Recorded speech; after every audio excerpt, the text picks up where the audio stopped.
막바지를 향해 가는 윤석열 대통령 탄핵 심판이 내일 최종 변론만을 남겨두고 있습니다. 윤 대통령과 국회 측은 마지막 변론 전략을 짜며 최후 진술을 준비하고 있습니다. 현장에 나가 있는 최재 기자 연결합니다. 차정윤 기자. 네, 헌법재판소입니다. 네, 내일 변론 기일 절차 어떻게 진행이 됩니까?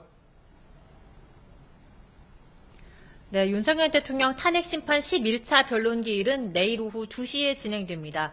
국회에서 탄핵 소추안이 가결된 지 73일 만입니다.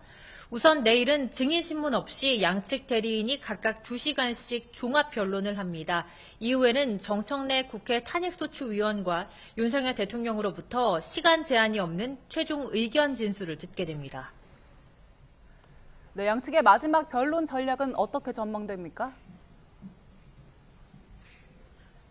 네, 국회 측과 윤 대통령 측 모두 막판 준비에 몰두하고 있는 모습입니다. 우선 윤 대통령 측 대리인단은 주말 이틀간 서울구치소에 있는 윤 대통령을 접견하며 변론 방향과 전략을 논의했습니다.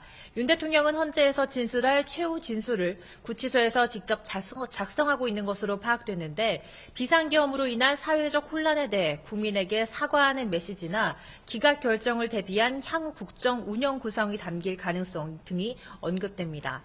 다만 대리인단은 일각에서 관측된 임기 단축 개헌 제안 내용은 윤 대통령의 뜻이 아니라며 선을 그었습니다. 국회 측 대리인단도 수시로 회의를 하며 최후 변론 메시지를 점검하고 있습니다. 비상계엄 선포의 위헌, 위법성을 강조하는 것은 물론 헌재 결정 이후에 민주주의 회복이나 국가 발전에 대한 고민도 변론 내용에 담길 전망입니다. 변론이 끝나면 이후 절차는 어떻게 되나요? 네, 내일 변론 절차가 끝나면 헌재는 철저한 보안 속에 선고를 위한 재판관 평의를 이어갑니다. 최종적으로는 표결로 각 재판관 의견을 모으는 평결 절차를 거치게 됩니다. 이후 주심 재판관인 정영식 재판관이 결정문 초고를 작성하고요. 다른 재판관들의 수정과 보완 작업을 거쳐 결정문을 완성하게 됩니다. 재판부는 내일 변론 기일에서 최종 선고 기일을 언급하지는 않고 추후 날짜를 잡아 통지할 것으로 전망됩니다. 법조계에선 통상적인 전례에 따라 윤 대통령 탄핵 심판 선고는 다음 달 중순에 이뤄질 거란 예상이 우세합니다. 네, 그리고 오늘 헌법재판소에서 다른 탄핵 심판 일정도 있지요? 네, 그렇습니다. 헌재는 오후 2시에 박성재 법무부 장관 탄핵 심판 첫 변론 준비 기일을 진행합니다.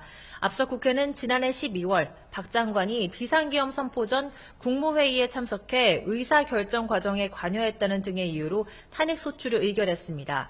이어 오늘 오후 4시 이창수 서울중앙지검장 등 검사 3명에 대한 탄핵 심판 2차 변론 기일이 열리는데요. 이 지검장 등 당사자 신문을 한 뒤 변론을 종결할 예정입니다.